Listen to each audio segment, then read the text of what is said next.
ใจครับ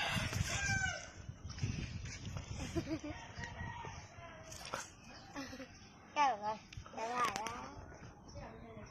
วจะถ่ายไก่ต้องสะอาดไปก่อนเนาะคนเด้ไม่ตีนไม่ตะขี้ไข่ไก่ต้องสะอาดโอ้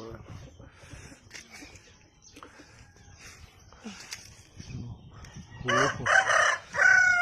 ไข่โอ้ยแต่ขี้ไข่หมดไก่ใช่ไหมขาวแท้โอ้อาบน้ำไก่อาบแม่ผู้เจ้าไก่ก็ได้โอ้เช่นดาบกระจูบด่างไก่ได้ปะนะเนี่ยเสร็จนะยอดพูดในเช็ดแน่นะตัวเองเจ้านะอย่าถ่ายนะเป็นข้าว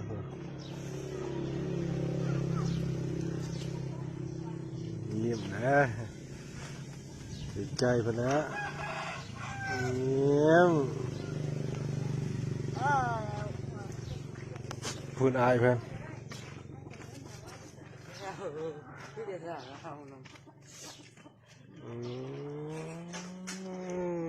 เป็น